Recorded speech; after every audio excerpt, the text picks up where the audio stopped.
Bonjour à tous, merci de me retrouver une nouvelle fois dans le cadre de l'été philosophique, c'est encore l'été philosophique, pour aborder la question suivante. Pourquoi le désir est-il mimétique? Nous abordons cette question en reprenant notamment le premier ouvrage publié par le philosophe et anthropologue René Girard et nommé Mensonges romantiques et vérités romanesques.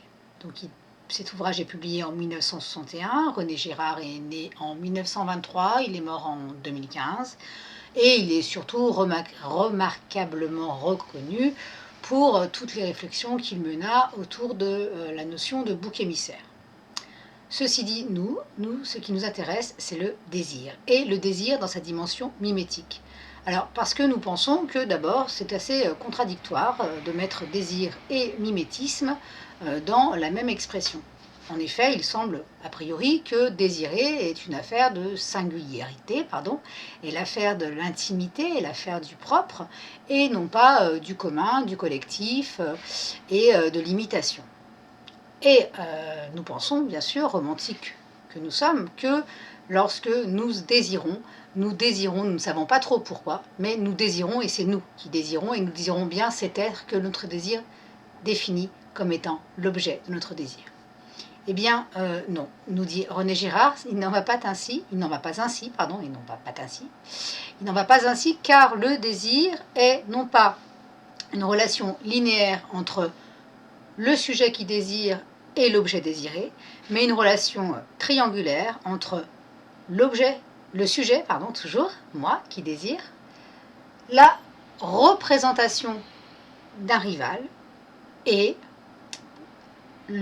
l'objet de mon désir. Autrement dit, l'objet de mon désir est l'objet de mon désir grâce à la médiation d'un rival, pour le coup, toujours en partie imaginaire, mais parfois aussi incarné. Alors, pour donner plus d'étoffe à cette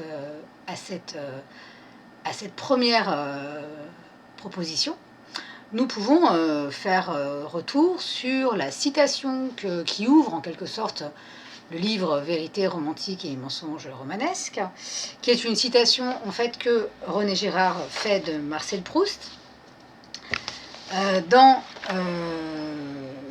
À la recherche du temps perdu. Il nous dit la chose suivante: en amour, notre rival heureux, autant dire notre ennemi, puisque si c'est notre rival heureux, ça veut dire que ça a marché pour lui, est notre bienfaiteur.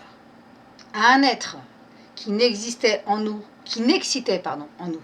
qu'un insignifiant désir physique, il ajoute aussitôt une valeur immense que nous confondons avec lui. Alors, ce qui est intéressant, c'est que finalement, nous dit Marcel Proust, le désir est renforcé par la rivalité et notre rival, qui est donc notre adversaire en amour, est celui grâce auquel ce désir prend sens. C'est celui qui va finalement nous permettre d'épouser davantage encore un mouvement qui, au départ, nous dit-il, était insignifiant et proprement physique. Donc, c'est par la rivalité, incarnée ou pas, imaginaire ou bien réelle, que l'objet de notre désir devient véritablement désirable. Donc, le désir, nous dit René Girard, après relecture notamment de Marcel Proust, est essentiellement mimétique. Eh bien, nous pourrions dire les choses plus simplement. Pourquoi est-ce que le désir est-il mimétique? Le désir est mimétique puisque pour que nous désirions, il faut bien que nous ayons établi qu'une chose était désirable.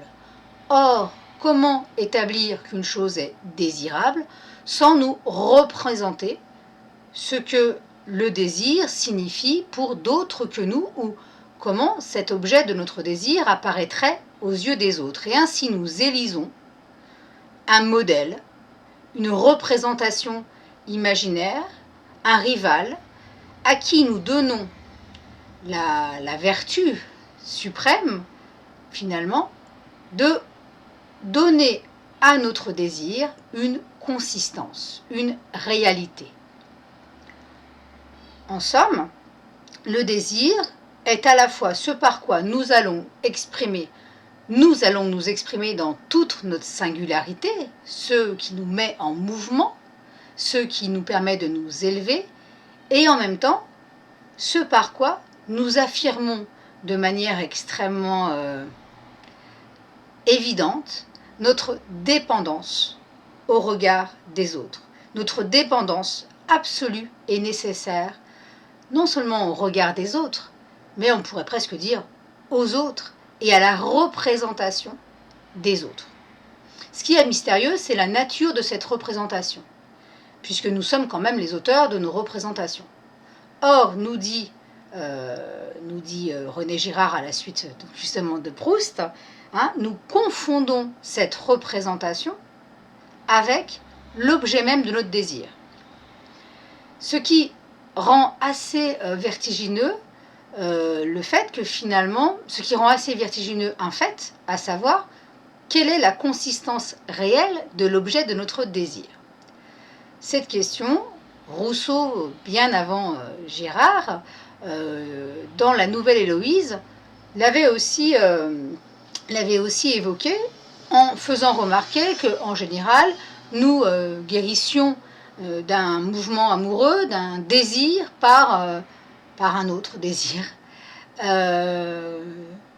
C'est-à-dire, nous disait-il, que finalement, le désir parfaitement imaginaire, absolument imaginaire, est cependant ce par quoi nous marquons notre empreinte et ce grâce auquel les choses accèdent à une réalité.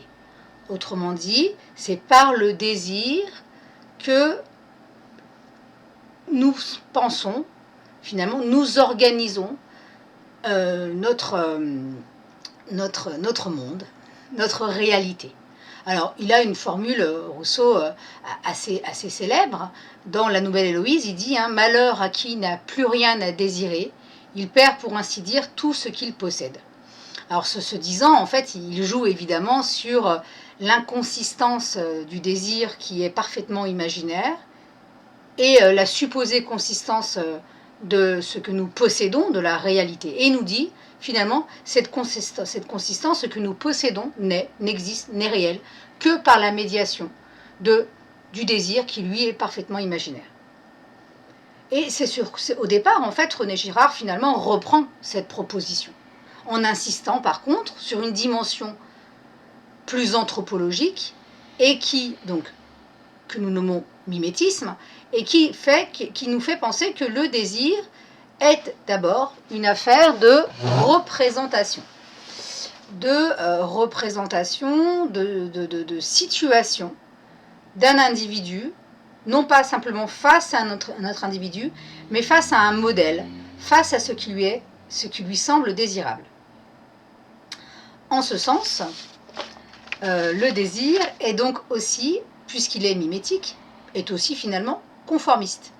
C'est-à-dire que, alors ça on s'en aperçoit de manière assez évidente lorsqu'on se représente des comportements sociaux tels que, par exemple, lorsqu'on est dans la préadolescence ou l'adolescence, comment tel ou tel individu, par un effet qui peut sembler complètement magique de l'extérieur, parvient à être l'objet de toutes les attentions, de toute la cour de récréation, voilà l'objet du désir en fait. Et on s'aperçoit très facilement que l'objet du désir en général possède un certain prestige, je pense par exemple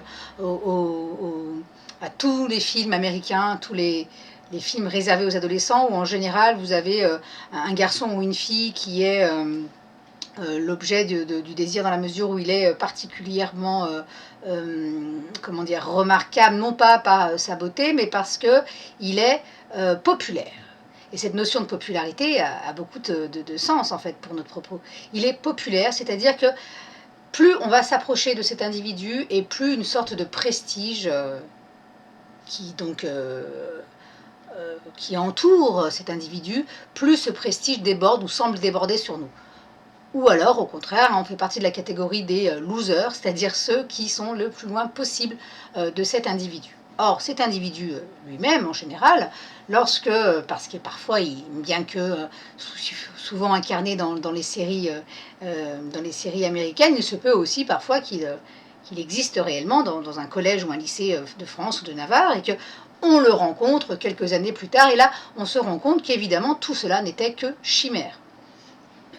Voilà. C'est-à-dire que l'individu n'est qu'un individu, parfois bien plus médiocre que sa popularité semblait l'indiquer au départ. Donc le désir est mimétiste, il est conformiste, mais il l'est profondément, et il dit aussi quelque chose de la vulnérabilité des hommes qui me semble être très belle à souligner. C'est-à-dire que finalement, nous sommes voués à nous regarder mutuellement pour évaluer, pour donner de la valeur à ce à quoi nous tendons, ce à quoi nous aspirons. Nous ne sommes pas en mesure seuls de désirer. Et donc cette leçon donnée par René Girard, et qui va aussi alimenter ensuite sa réflexion sur la violence et sa réflexion autour du bouc émissaire, comment finalement l'élection d'un individu comme étant d'un individu ou d'une famille, d'une communauté, comme étant en fait sacré, va permettre de supporter la violence, va permettre du coup de rétablir la paix au sein de la communauté, et va être à la fois finalement ce qui va supporter le mal et ce qui va produire le bien. Alors, quel rapport y a-t-il avec le désir? Eh bien, on voit bien comment l'enjeu ici, c'est d'être dans la communauté ou à l'extérieur de la communauté. Alors, pour finir, ce qui apparaît de manière assez singulière chez René Girard, c'est donc la nature mimétique du désir, comme si le désir, en fait, finalement, ne nous appartenait pas. En réalité, les choses sont beaucoup plus profondes. Le désir dit bien quelque chose d'extrêmement singulier, puisqu'il dit finalement la place que nous choisissons, puisque notre rival, notre modèle, n'est pas non plus celui nécessairement d'autrui. Il est le nôtre. Et en fonction de celui que nous avons choisi comme modèle, nous nous donnons aussi un mouvement qui nous est propre. Et ainsi, c'est par ce biais que nous pouvons aussi nous affranchir d'autres modèles. Nous pouvons, par exemple, corriger certains conformismes morbides. Mais il serait illusoire d'imaginer que nous corrigeons un conformisme sans passer à un autre conformisme.